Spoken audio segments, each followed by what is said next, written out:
आज आप लोगों को हजरत आदम अलैहिस्सलाम, अम्मा हवा और शैतान इब्लीस का वाकया बताने जा रहे हैं। हमें उम्मीद है इसे पढ़ने के बाद आपको बहुत कुछ जानने और सीखने को मिलेगा।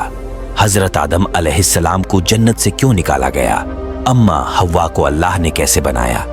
इस आर्टिकल से आदम अलैहिस्सलाम की कहानी पर रोशनी डालते हैं। अल्लाह ताला ने इस दुनिया में सबसे पहले जिन्नात को आबाद किया, मगर उनकी सरकसी और फसाद के बाइस फरिश्तों के आवाज भेजकर उन्हें समंदर बुर्द कर दिया और इस तरह जमीन के असल हकदार यानी हजरत ए इंसान के आबाद होने की राह आसान हुई।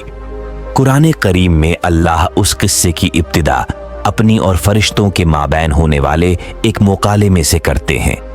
जब अल्लाह ताला ऐलान करते हैं, मैं जमीन में अपना खलीफा यानी नायब बनाने वाला हूं। फरिश्ते जवाब में फरमाते हैं, क्या तू जमीन में ऐसा नायब बनाना चाहता है जो फसाद फैलाए और खून बहाए? हालांकि हम तेरी हम्द के साथ तस्बीह और तेरी पाकी बयान करते हैं। जवाब में अल्लाह ताला ने फरमाया, मैं जो कुछ जानता हूं वो तुम नहीं जानते। फिर खनखनाती मिट्टी से एक पुतला बनाया जाता है और फरिश्तों को इस बात का हुक्म भी दिया जाता है, जब मैं इसे मुकम्मल कर लूं और सवार लूं और इसमें रूह फूंक दूं तो तुम इसके सामने सजदारीज हो जाना। हजरत अब्दुल्लाह इब्ने अब्बास से मरवी है कि जब अल्लाह ने हजरत ए आदम अलैहिस्सलाम को बनाने का फैसला किया तो फरिश्तों को हुक्म हुआ कि जमीन से मिट्टी लाओ।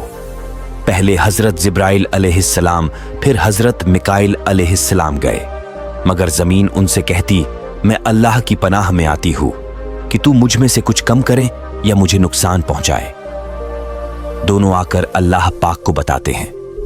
आखिर में हजरत इजराइल जाते हैं और जमीन के सवाल का जवाब कुछ यूं देते हैं कि मैं भी अल्लाह की पनाह मांगता हूं कि उसके दिए हुए हुक्म की बजावरी ना करो। फिर मुख्तलिफ रंगों की मिट्टी लाकर हाजिर करते हैं। इस मुख्तलिफ रंगों की मिट्टी से इंसान की तख्लीक दरअसल जात पात और रंगों कौम की बनाए हुए उसूलों की सख्त नफी करती है और इस बात की खुली गवाही देती है कि अल्लाह के नजदीक तुम में से बेहतरीन तकवा वाले हैं, ना कि अजमी या अरबी। रिवायात में आया है कि वो पुतला काफी अरसे तक बेजान पड़ीहा रहा। इब्लीस जब वहां से गुजरता तो उससे मुखातिब होकर कहता कि तुम एक अजीम काम के लिए पैदा किए गए हो। फिर जब मुसाफिरी कायनात इंसान का हैवला मुकम्मल कर लेते हैं और खाक के पुतले में रूह डाल दी जाती है तो हजरत आदम अलैहिस्सलाम की तखलीक मुकम्मल होती है। जब आपके अंदर रूह फूकी गई तो आपको होश आते ही एक छींक आई। फरिश्तों ने आपसे कहा, कहो अल्हम्दुलिल्लाह, और आपके अल्हम्दुलिल्लाह के जवाब में अल्लाह ताला फरमाते हैं कि तुम पर अल्लाह का रहम हुआ। फिर आपको हुक्म हुआ कि जाकर फरिश्तों से मिलो। फरिश्तों ने आपको देखकर अस्सलामु अलैकुम कहा तो अल्लाह ताला ने फरमाया कि ए आदम, ये आज से तुम्हारे तस्लीमात है। यूं दो अहम सबक बनीनो ओ इंसान को आफरीनश पर ही सिखा दिए जाते हैं। एक ये कि जैसे ही इब्तिदा में ही एक नाखुशगवार कैफियत का सामना करना पड़ा, छिंक की सूरत में इसी तरह तुम्हारी जिंदगी में हर किस्म के मसायब आएंगे, जिसके जवाब में सब्र के साथ अल्लाह की सना और शुक्रगुजारी की रवीस इख्तियार करनी है। इसी तरह यह भी सिखाया गया कि बाकी नौक के साथ कैसा ताल्लुक रखना है। ये शुरू में ही बता दिया गया कि ए बनी आदम, तुम अमन व सलामती फैलाने के लिए भेजे गए हो, इसलिए तुम्हारी इब्तिदाई कलिमात हमेशा सलाम पर मबनी होने चाहिए। उसके बाद अल्लाह ताला हजरत ए आदम को चीजों के नाम सिखाते हैं और फरिश्तों के सामने उन्हें हाजिर करके फरिश्तों से उन आशिया का नाम पूछते हैं। तो फरिश्ते कहते हैं, ए रब, अब तू पाक है, इस बारे में हमारा इल्म कुछ नहीं, हमें तो बस उतना ही मालूम है जितना इल्म तूने हमें अता किया है। फिर हजरत आदम से पूछा जाता है तो वह झट नाम बता देते हैं। अब बारी जाला फरिश्तों को मुखातिब करके कहते हैं कि क्या मैंने नहीं कहा था कि मैं वो जानता हूं जो तुम नहीं जानते। फिर सबको हुक्म होता है कि आदम के सामने सजदे में गिर पड़ो। सभी फरिश्ते सजदे में गिर पड़े सिवाय इब्लीस के। इब्लीस के बारे में हम वाकिफ हैं कि ये दरअसल जिन्नात में से था जो अपने जोहदो इबादत की बुनियाद पर इजाजी तौर पर फरिश्तों वाले काम पर फैज हो गया था। इस बागी हरकत पर अल्लाह ताला जलाल में इब्लीस से दरियाफ्त करते हैं कि तुम्हें यह सजदा ना करने से किस चीज ने रोका। तो वो मालाउन कहने लगा, मैं इस इंसान से बेहतर हूं। ए रब, तूने मुझे आग से बनाया और इस इंसान को मिट्टी से। लम्हा भर का तकबूर, वो भी हालतो कायनात के सामने।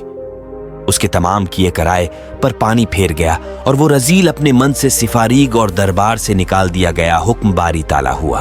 तुम उत्तर यहां से, तू इस लायक नहीं कि तकबूर करें यहां, बस बाहर निकल, तू जलील है। तो वो मलाउन रोज ए कयामत तक की मोहलत यानी जिंदगी मांगता है जो उसे दे दी जाती है। फिर अपनी माहूलत मांगने की वजह बयान करते हुए कहता है कि चूंकि तूने मुझे गुमराह किया है, मैं भी लोगों के लिए तेरी सीधी राह पर बैठूंगा, फिर उन पर आऊंगा उनके सामने से और उनके पीछे से और उनके दाएं से और उनके बाएं से, और तू उनमें से अक्सर को शुक्रगुजार ना पाएगा। यूं शैतान दरबार से निकाला जाता है और उधर हक ताला हजरत आदम की नस्ल से तमाम आने वाली बरीनो इंसान की अरवाह को जमा करके अहद लेते हैं, क्या मैं तुम्हारा रब नहीं? हम सब ने इस सवाल का जवाब यकजुबान होकर दिया था, क्यों नहीं? ऐ रब, हम इस बात पर गवाह है। उस वक्त हजरत आदम तमाम इंसानों को देखते हैं, उन्हें आने वाले अंबिया की अरवाह अलग से चमकती हुई दिखाई देती है। जन्नत में कुछ अरसा कायम के बाद हजरत आदम को एक खालिश महसूस होने लगती है। फरिश्ते तो हरदम रब की सराह में मशगूल होते हैं। अब आप क्या करें? एक इल्मुल अस्मा आपको अता हो चुका, मगर उस इल्म के बाबत तो फरिश्ते कुछ नहीं जानते। किससे गुफ्तगू करें, कहां करार पाए? एक दिन जब सोकर उठते हैं तो अपने सामने एक अपनी हमनो औरत को पाते हैं जो उनकी पसली से पैदा शुदा थी। पूछते हैं, तुम कौन हो? तो वो कहने लगी, औरत। फिर पूछा कि तुम्हारी तख्लीक का क्या मकसद है? तो कहने लगी, ताकि तुम मेरे अंदर करार पाओ। अब फरिश्ते हजरत आदम से पूछते हैं कि ए आदम, इस औरत का नाम क्या है? तो आप कहते हैं हवा, बामानी जामदार। पूछा क्यों? तो कहने लगी, क्योंकि ये एक जानदार शय से तख्लीक हुई है। इससे हमें अंदाजा होता है कि मर्द औरत के जोड़े की तख्लीक का मकसद आपस में अमनो आशती के साथ एक दूसरे के अंदर सुकून और करार पाना है। ये नहीं कि हर दम ताकत के हुसूल की कशमकश में आपस में लैल डैड टहलते रहे। फिर आप दोनों को हुक्म होता है कि जन्नत में चैन व अमन के साथ रहो, मगर हां, ये ख्याल रहे कि उस दरख्त के पास कभी मत जाना। वो कौन सा दरख्त था? कोई उसे गंदुम बताता है तो कोई उसे सेब का दरख्त कहता है। तस्बीहात भी अलग अलग है। किसी किराए में वो दर्द और तकलीफ का दरख्त था तो कोई उसे जावेदानी हयात का फल बताता है। मगर सच तो ये है कि हम सिर्फ घुमान ही कर सकते हैं। कुरान में वाजे अल्फाज में दर्ज है कि वो दरख्त बिल्कुल अहम न था, बल्कि रब का हुक्म अहम था। कुरान एक करीम में उस दरख्त के बारे में अल्फाज इस कदर मुबहिन है कि लगता है जैसे अल्लाह ताला ने किसी भी दरख्त की तरफ इशारा करके हजरत आदम को कहा कि बस इस दरख्त का फल नहीं खा, बाकी जो चाहे खाओ पियो। मगर इंसान का फितनी तेज जासूस और शैतान का बार बार बहकावा उन्हें उस दरख्त की तरफ माइल करता है। उन दोनों को समझाता है कि देखो, मैं तुम्हारा दोस्त हूं और तुमको उस दरख्त से इसलिए रोका जा रहा है कि कहीं तुम हमेशा यहां रहने वाले ना बन जाओ। आखिरकार बसरी तकाजों के आगे मजबूर हमारे ये दोनों जले अमजद उस दरख्त का फल खा लेते हैं। हुक्म होता है कि उतर जाओ, तुम सबके सब यहां से जाओ, दुनिया में रहो और तुम वहीं रहोगे, एक दूसरे के दुश्मन बनकर, यानी इंसान और शैतान। कहा जाता है कि जब आपसे से ये खता हुई तो अल्लाह फरिश्तों को हुक्म देते हैं कि आदम से उसकी खैलत और आरिश वापस ले लो। चुनांचे आपके सर से ताज और दीगर आराई से उतार ली जाती है तो आप रो रो कर माफी। निदा आती है कि ऐ आदम, क्या मुझसे भाग रहे हो? तो आप फरमाते हैं, नहीं या रब, मगर आपसे शर्म आ रही है। दुनिया में आकर एक अरसा सख्त निदावत की हालत में रोते हुए गुजारते हैं। फिर रहमान के रहमानियत जोश में आती है और आपको पहले इल्म की तरह एक और इल्म दिया जाता है। पहला इल्म दुनियावी उलूम के सरचश्मे यानी अक्लो खरीद का मिला और दूसरा पहली वही की सूरत में उखरवी निजात का। इस अवलीन वही से आपको तौबा का सलीका और उसके अल्फाज सिखाए जाते हैं और माफ कर दिया जाता है। हजरत आदम को समझाया जाता है कि तुम्हारा घर फिलहाल ये ही है, यही तुम्हारा आर्जी कयाम है, मुझे याद रखना। और जब जब मेरी जानिब से मेरे रसूल तुम्हारे पास हिदायत लेकर आए तो उनकी दीवा करना। तुम ऐसा करोगे तो ना तो तुम्हें कोई गम होगा ना कोई मालल, तुम वापस अपने असली घर और मकान यानी जन्नत को हासिल कर लोगे। अब हम हजरत आदम के रवैये का तकाबुल इब्लीस से करें तो अब्दुर्रहमान और शैतान का फर्क साफ वाजह हो जाएगा। एक गलती हजरत आदम और हवा से हुई और एक के इब्लीस से। दोनों के दरमियान फर्क क्या था?